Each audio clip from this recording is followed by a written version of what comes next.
தமிழகத்தை இன்று புயல் தாக்கி இருக்கிறது. இன்னும் மழை வரும் என்று மிரட்டிக் கொண்டிருக்கிறது.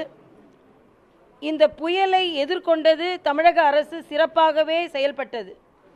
பல்வேறு துறையை சார்ந்த அதிகாரிகள், அமைச்சர்கள் சரியான திட்டமிடல், அதை மத்திய அரசின் ஒத்துழைப்போடு எதிர்கொண்டது. ஒரு மாபெரும் இழப்பு பல இடங்களில் தவிர்க்கப்பட்டிருக்கிறது என்பது உண்மை. ஆனால் புயல் ஓய்ந்து 3 நாட்கள் கழிந்து 4வது நாட்டில் நாம் அடியெடுத்து வைக்கின்ற காலகட்டத்தில் இன்னும் பல இடங்களில் மின்சார சேவை, குடிதண்ணீர் சேவை, குழந்தைகளுக்கு பால் சேவை இவையெல்லாம் கிடைக்காமல் இருந்து கொண்டிருக்கிறது. மரங்கள் எங்கெல்லாம் சாய்ந்திருக்கிறதோ அவையெல்லாம் இன்னும் அப்புறப்படுத்தாமல் இருந்து கொண்டிருக்கிறது. இது எல்லா இடங்களிலும் வாகன நெரிசலை ஏற்படுத்துகிறது.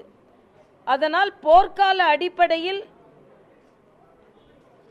இந்த கழிவுகளை அப்புறப்படுத்துவது மட்டுமல்லாமல் மின்சாரம் கிடைப்பதற்கான ஏற்பாடுகளை உடனே அரசு செய்ய வேண்டும். மின்துறை ஊழியர்கள் 20,000 பேருக்கு மேல் பணியாற்றி கொண்டிருக்கிறார்கள். அவர்களுக்கு நமது பாராட்டுதல்களையும் நன்றியும் தெரிவித்துக் கொள்வோம். அதே போல துப்புரவு தொழிலாளர்களும் கடுமையாக உழைத்து கொண்டிருக்கிறார்கள்.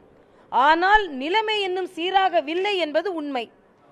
அதனால் தமிழக அரசும் மாநகராட்சி நிர்வாகமும் உடனே பணியை துரிதப்படுத்த வேண்டும் என்பது எனது பொதுமக்கள் சார்பாக எனது வேண்டுகோள்.